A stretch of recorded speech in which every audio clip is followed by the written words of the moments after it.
Hello नमस्कार दोस्तों, कैसे हैं आप सभी बहुत बढ़िया, बहुत ही मस्त, बहुत ही ज़बरदस्त होंगे। तो प्यारे बच्चे सभी लोग कैसे हैं भाई, कमेंट बॉक्स में छाप कर बता देना। तो भाई आज हम बात करने वाले हैं कनिष्ठ सहायक JA 5512 भर्ती की जो आपकी 5512 आपकी जो जूनियर असिस्टेंट की भर्ती निकली हुई थी, इसका एग्जाम कब होगा तो इसके बारे में यहाँ पर हम बात करेंगे। ठीक है, सबसे पहले तो हम बात कर लेते हैं थोड़ा 1262 की बात कर लेते हैं, क्योंकि आप सभी को पता है इसकी टाइपिंग चल रही थी भाई दिसंबर में। ठीक है, तो लगभग इसका काम कंप्लीट हो चुका है। अब नंबर आने वाला है 5512 का। हम कनिष्ठ सहायक की बात करते हैं, अब नंबर आने वाला है 5512 का। इसके बाद नंबर आएगा आपका 2702 का, यानी इसमें जो 2702 के बच्चे हैं उनके लिए अभी बहुत समय है। अभी क्या, अभी बहुत समय है। तो सीधा हम बात करते हैं 5512 बच्चों की कि इसका एग्जाम कब तक होगा।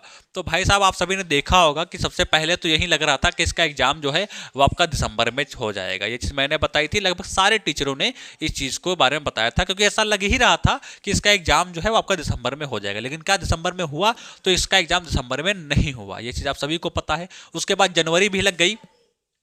अब हम बात करते हैं कि इसका एग्जाम कब होगा। अब यदि मैं आपसे ये बोलूं कि इसका एग्जाम जनवरी में तो होगा नहीं, ये तो आप सभी को पता ही है जनवरी में नहीं होगा। और ना ही मैं बोलूं इसका एग्जाम फरवरी में होगा, इसका एग्जाम फरवरी में होगा तो कैसा लगेगा आपको। ना ही मैं बोलूं इसका एग्जाम मार्च में होगा। ठीक है, इसका एग्जाम अप्रैल में हो सकता है। ठीक है, ठीक है, और मार्च के लास्ट में होने की संभावना है और अप्रैल के शुरुआत में इसका एग्जाम जो होने की प्रबल संभावना बन रही है। अगर जो मैं आपसे ये बोलूं तो कैसा लगेगा भाई साहब, आपको नहीं अच्छा लगेगा ना। हाँ, ये सच है भाई। क्या है? ये सच है। जो जूनियर असिस्टेंट का एग्जाम है वो मार्च के लास्ट में जाने चला गया है अब, और अप्रैल के शुरुआत में चला गया है। यानी कि ये दो कंडीशनें ऐसी बन रही हैं कि इसका एग्जाम होने की संभावना बन रही है। अब आपके पास ये मान के चलो सिर्फ 3 महीने आपके पास हैं। ये मान के चलो कितने महीने हैं? सिर्फ 3 महीने आपके पास हैं। ठीक है, 3 महीने में आपको जो भी जितनी भी तैयारी करनी है वो अपनी कर लो। ठीक है, और थंबनेल में मैंने आप सभी को देखा भी होगा, लगा रखा है कि टाइपिंग पर विशेष ध्यान दें। मैंने लगा रखा है, इस तरीके से लिख रखा है। ये क्यों लिख रखा है? क्योंकि भाई जो इसका 5512 यानी जूनियर असिस्टेंट की हम बात करते हैं, जो इसका जो एग्जाम आपका होता है, एग्जाम तो लगभग जितने बच्चे हैं वो सारे बच्चे निकाल लेते हैं। लेकिन जहां पर टाइपिंग की बात आके फंसती है, आप सभी को पता है, यहां पर हिंदी और आपकी कौन सी हो गई, और आपकी इंग्लिश, दो टाइपिंग आपकी रहती हैं। 25 और 30 की रहती हैं, 25 की रहती हैं और 30 की टाइपिंग रहती हैं। ठीक है, 25 की रहती है और 30 की रहती है।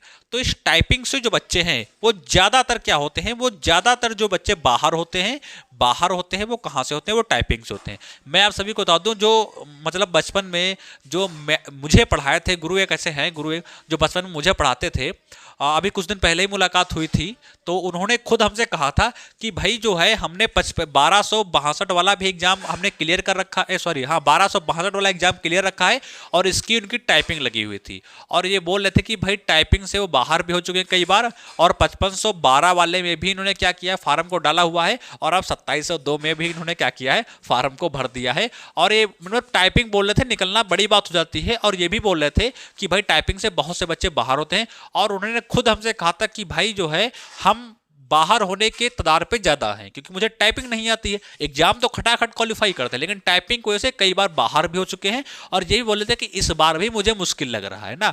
तो वही कह रहा है कि एग्जाम तो सबका निकल जाता है। ये कहने का मेरा मतलब ये था कि एग्जाम तो लगभग सब बच्चे निकाल लेते हैं पढ़ के, लेकिन मेन मुद्दा जहाँ टाइपिंग पे आके अटक जाता है, तो टाइपिंग से बहुत से बच्चे ऐसे हैं जो बाहर हो जाते हैं। तो मैं आपसे इसीलिए कहता हूं कि इसके साथ साथ, यानी एग्जाम की तैयारी करने के साथ साथ जो आपकी टाइपिंग है उसको भी अपना बेस्ट बनाओ, क्योंकि टाइपिंग यदि नहीं आएगी तो एग्जाम के लास्ट तक आप बाहर ही हो जाएंगे, फिर कोई मतलब नहीं निकलता है। तो टाइपिंग पर भी विशेष ध्यान दें।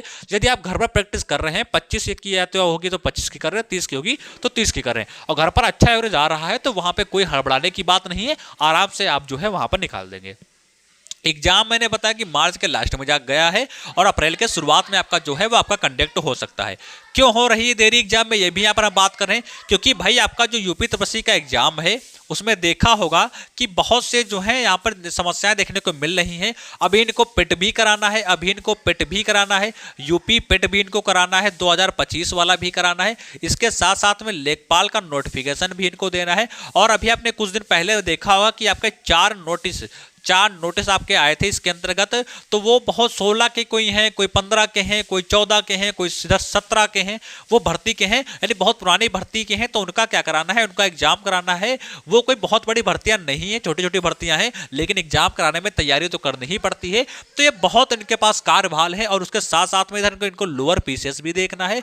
तो इसलिए इनके पास बहुत कार्यभार है, इसलिए ये जो एग्जाम है वो आपका आगे चला गया है, यानी मार्च के लास्ट में हो सकता है, तो अप्रैल के शुरुआत में भी ये एग्जाम आपको कंडक्ट कराया जा सकता है। यही आपकी मेन रीजन है एग्जाम को डिले होने में। और इसकी जो टाइपिंग वगैरह है तो वो तो कहीं नहीं जा सकते कि कब होगा, लेकिन एग्जाम हाँ ये कंफर्म कहा जा सकता है कि आपका जो है अप्रैल तक आराम से आपका हो जाएगा। तो अभी भी समय है, आप पढ़ाई कर लीजिए। यदि आपकी तैयारी नहीं है तो आप कर सकते हैं, डेली प्रैक्टिस सेट लगाओ, एक डेली नहीं लगाओ लेकिन संडे संडे को जरूर लगा दो। हफ्ते में कम से कम ना 3 से 4 प्रैक्टिस सेट तो आपके जरूर हो जाएं। और जब आपका 1 महीना बचे तो हो सके तो हर एक संडे को लगाओ। और यदि आपके पास और टाइम बच रहा है तो आप प्रैक्टिस सेट उसके साथ साथ और लगाओ। तो प्रैक्टिस बहुत जरूरी है, ताकि हमें यह पता चल सकता है कि हमारा स्कोर कितना है। और टाइपिंग पर भी विशेष ध्यान देना है, इस चीज को बहुत बढ़िया तरीके से आपको ध्यान में रखना है। ठीक है, ये बात समझ में आ गई। और टोटल देखो हम बात करते हैं तो 5512 की, देखो हम बात करते हैं 5512 की बात करते हैं, लगभग 2.5 लाख यानी 2,43,000 2,43,000 स्टूडेंट जो हैं वो आपका क्या करने वाले हैं, वो आपका जो एग्जाम है वो इस बार देने वाले हैं। तो 2,43,000 बच्चे एग्जाम देने वाले हैं, ये भी आप सभी को यहाँ पर पता होगा। लगभग इसका एवरेज निकालते हैं तो हमारा एक सीट पर लगभग 60 या 62 के आसपास बच्चे जो हैं वो हमारे यहाँ पर बन रहे हैं। तो लगभग आपको इतने से फाइट करना है, 60 बच्चे बन रहे हैं तो आपको 62 से फाइट करना है, फिर एक सीट लेनी है। यदि आपके कितने बन रहे हैं, यदि आपके 62 बन रहे हैं तो आपके 58 बच्चों को पीछे करके आपको 62 नंबर पर आकर सीट आपको लेनी है। इस चीज़ को है। और जैसा कि मैंने आप सभी को हमेशा से बताते मैं आ भी रहा हूं कि कौन सी बुक से आपको पढ़ना चाहिए और जिससे सिलेक्शन आपको बहुत जल्दी मिल जाए, तो ये बुक जो है वो हमारी बहुत ही बेस्ट हमारी रहने वाली है। तो आओ इस बुक के बारे में समझते हैं और इस बुक को कहाँ से ले सकते हैं, उन सभी चीज़ों के बारे में यहाँ पर समझते हैं। तो ग्राम समाज में विकास की आपकी बुक है। यहाँ पर राजस्व लेखपाल, चकबंदी, ग्राम पंचायत अधिकारी, ग्राम विकास अधिकारी, ये सारी चीज़ें यहाँ पर मेंशन की गई है। यानी किसी भी चीज़ की तैयारी कर रहे हैं तो ये बुक आपके लिए बहुत बढ़िया रहने वाली है। ठीक है, और यहाँ पर वर्ष 2024 तक की समस्त परीक्षाओं का जो है समायोजन इसमें है, यानी कि जितनी भी परीक्षाएं आपकी हुई हैं 2024 तक की, उन सभी परीक्षाओं के क्वेश्चन इसमें आपको मिलने वाले हैं। 1100 प्लस आपके इसमें क्वेश्चन रहने वाले हैं। 100% आपकी गारंटेड बुक है और 3 आपको सॉल्व पेपर यहाँ पर मिल जाएंगे। तो ये हमारा फ्रंट पेज रहा। और इसी तरीके से आगे थोड़ा सा अब हम बात करते हैं कि ये बुक आप कहाँ से परचेज कर सकते हैं। तो ये हमारी चक्षु पहली बात तो प्रकाशन की बुक है, और आप सभी को पता है चक्षु प्रकाशन की बुकें आपको ऑनलाइन भी मिल जाती हैं और ऑफलाइन भी आपकी मिल जाती हैं। तो ऑनलाइन लेना है तो आप फ्लिपकार्ट, अमेजॉन या आप जो है जियो स्मार्ट या मीशो कहीं से भी इसको क्या कर सकते हैं, कहीं से भी इसको ऑर्डर कर सकते हैं। और ये आप आसपास की दुकानों पर जाएंगे तो वहां पर भी आपको मिल जाएगी और रेट आपका लिखा हुआ है। ये बुक पढ़ करके आप अच्छे तरीके से सिलेक्शन जो है वो लेखपाल में ले सकते हैं। और इसके साथ साथ ये कुछ बुकें हमारी जो कि हमारी चक्षु प्रकाशन की हैं और जो कि बहुत ही बेस्ट बुकें हैं। यहाँ से पढ़ करके कई बच्चों का सिलेक्शन हो भी चुका है पीछे।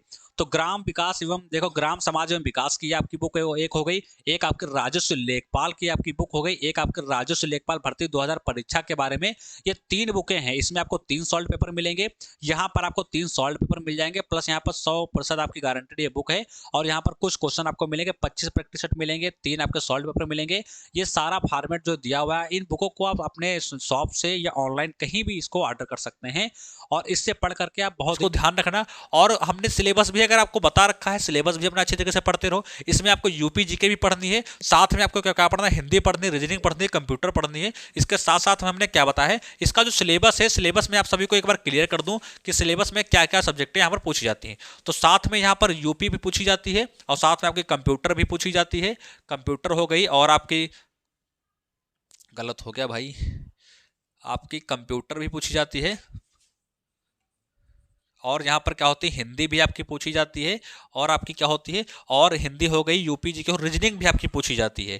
ठीक है, और जीएस वगैरह भी आपकी यहाँ पर पूछी जाती है। तो इसको ध्यान रखना। टोटल देखो हम बात करते हैं तो 100 क्वेश्चन यहाँ पर बनते जा रहे हैं, क्योंकि यूपी के 20 क्वेश्चन बनते हैं। यूपी के कितने 20 क्वेश्चन बनते हैं, हिंदी के 30 क्वेश्चन बनते हैं, हिंदी के 30 क्वेश्चन हो गए। रीजनिंग के कितने हो गए, तो रीजनिंग के आपके 15 क्वेश्चन हो गए। जीएस के आपके कितने हो गए, जीएस के आपके 20 क्वेश्चन हो गए और कंप्यूटर के आपके कितने हो गए, तो 15 क्वेश्चन हो गए। यानी कि ये आपके हो गए 15 15 ये आपके 30 हो गए, और ये 60 हो गए, 60 और 40 ये कितने हो गए, तो ये आपके 100 हो गए। तो 100 क्वेश्चन आपसे पूछे जाते हैं, 100 नंबर का आपका पेपर होता है, और इसको करने के लिए आपको कितना समय मिलता है? इसको करने के लिए आपको 120 मिनट मिलते हैं, यानी कि 2 घंटे का समय आपको मिलता है। 2 घंटे में आपको ये एग्जाम क्वालिफाई करना होता है, यानी पेपर जो पूरा है वो पूरा का पूरा सॉल्व करना होता है। ये बात समझ में भाई साहब आ गई कि नहीं आ गई? ये चीज एकदम कंफर्म है। और मैं आपको बता दूं, यदि इसकी तैयारी आप कर रहे हैं तो मैं ये भी बता दूं कि कितना एवरेज आपको लेकर चलना है कि इसमें सिलेक्शन आपका हो जाए। देखो, यूपी के 20 क्वेश्चन पूछे जाते हैं, ज्यादा हम नहीं कह रहे हैं, लेकिन फिर भी 15 आप कर सकते हैं कि नहीं कर सकते हैं? 15 तो कर ही सकते हैं, आराम से 15 कर सकते हैं। कंप्यूटर के यहाँ पर कितने क्वेश्चन पूछे जाते हैं? कंप्यूटर के 15 पूछे जाते हैं। 10 कर सकते हैं कि नहीं कर सकते हैं? बिल्कुल कर सकते हैं। हिंदी के कितने पूछे जाते हैं? तो हिंदी के आपके 30 क्वेश्चन पूछे जाते हैं, तो हम ये कह रहे हैं आप 25 कर सकते हैं ना, बल्कि हिंदी में आप ज्यादा कर सकते हैं। हम कम एवरेज लेकर चल रहे हैं हिंदी में भाई, 30 में से 28-27 करते हैं सभी, हमने उससे भी कम करके 25 लिख दिया है। रीजनिंग में देखो 3 क्वेश्चन ऐसे आएंगे, मान के चलो 3 क्वेश्चन ऐसे आते हैं जिनमें आपको बहुत ज्यादा माथापाची करनी पड़ती है, तब जाकर वो लगते हैं। लेकिन 15 में से आप 12 तो कर ही दोगे आराम से, रीजनिंग के 12 तो आराम से आप कर दोगे, ठीक है। हम कह रहे हैं नहीं 12 कर पाओगे तो आप 11 तो कर दोगे आराम से, ठीक, 11 कर दोगे। अब बात आगे कर लें जीएस 11 में। जीएस तो देखो अथाह है, जीएस में कोई कहानी कहां से कब क्या क्वेश्चन पूछ ले, तो इसमें से आप 20 में से 13 कर लेते हैं।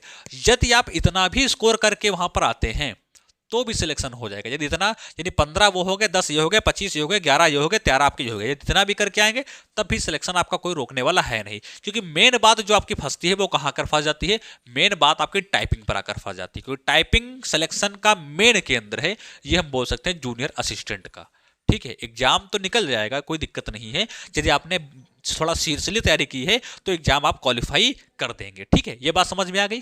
और पेट की तो आप सभी को पता ही है, कटा आपकी जो है 15 के आसपास लगी है 3-4 कैटेगरी की, और कुछ की 3.3 गई है केवल, तो ये तो आपकी पेट की गई है, तो आपको अच्छी तरीके से पता ही होगी। तो इसमें थोड़ी सी जानकारी आप सभी को देनी थी कि भाई काफी दिनों से वीडियो भी नहीं है, तो बच्चों के कमेंट्स भी आ रहे थे, तो ये चीज मैंने क्लियर कर दिया कि एग्जाम को लेकर परेशान ना हो। इसमें थोड़ा सा समय आपके पास है, लगभग मान के चलो 3 महीने का समय आपके पास है। 3 महीने के अंतर्गत आपको जो नोटिस देखने को मिल जाएगा, और एग्जाम कब होगा ये भी चीज आपको यहाँ पर बता दी जाएगी, ठीक है। और जो भी हो सकेगा इसकी हेल्प वगैरह वो सारी चीजें हम यहाँ पर करते रहेंगे, परेशान वाली कोई बात नहीं है। और एग्जाम के लिए थोड़ा सा समय आपके पास है, क्योंकि बहुत से बच्चे इसमें ऐसे भी होंगे जो इन्होंने क्या किया होगा, जिन्होंने 1262 का जो है दिया होगा, ठीक है। और इसकी टाइपिंग भी आपके दिसंबर में हो गई है, तो बहुत से बच्चे जो है 5512 की जगह पर 1262 वाले जो थे इसी में सेलेक्ट हो जाएंगे। और जो 2702 वाले हैं इनके पास तो बहुत ही सुनहरा मौका है, क्योंकि जो बच्चे इसमें हैं डाले हुए हैं वो 5512 में निकल जाएंगे, और 5512 वाले 1262 में निकल जाएंगे। तो इस तरीके से इसके बच्चे इसमें गए, इसके बच्चे इसमें गए, तो 2702 वाले के लिए भी फायदा है, 5512 वालों के लिए भी फायदा है। ये तो बहुत पुरानी भर्ती है भाई, तो इसमें तो होना ही होना है। जो भी है टाइपिंग अगर हो गई तो उसका कुछ जल्द ही परिणाम आपको कुछ समय बाद देखने को यहाँ पर मिल जाएगा, ठीक है। तो जो भी जानकारी रही यहाँ पर मैंने क्लियर कर दी। नीचे आप चले जाइए, आपको डिस्क्रिप्शन में ग्रुप वगैरह मिल जाएंगे, तो उसको ज्वाइन कर ले, वहां पर सारी जानकारी आपको मिल जाती है। एक चीज मैं आपको और बता दूं कि आपको जाना है, कहाँ जाना है? प्ले स्टोर पे जाना है। ऐप जो है, ऐप लॉन्च है हो गया है, और आपको प्ले स्टोर पे जाना है। प्ले स्टोर पर जब जाएंगे तो आपको वहाँ पर ऐप का लिंक हमारा मिल जाएगा, डिस्क्रिप्शन में लिंक मिल जाएगा, और प्ले स्टोर पर जाकर आपको सर्च कर लेना है अभी एजुकेशन। अभी एजुकेशन जब आप सर्च करेंगे तो आपको यहाँ पर मिल जाएगा, इसको डाउनलोड कर लीजिए, अपनी आईडी वगैरह बना लीजिए, ठीक है। और जो भी जानकारी रहेगी यहाँ पर भी आपको दे दी जाएगी, सारी क्लासेस वगैरह जो भी यूपी जी के आपको पढ़ाया जाएगा, इसमें पूछा जाएगा तो वो अलग से पढ़ा दिया जाएगा, वो सारी जानकारी आपको यहाँ पर मिल जाएगी। तो प्यारे बच्चे, मिलेंगे अगले नेक्स्ट वीडियो में, तब तक के लिए नमस्कार, जय हिंद।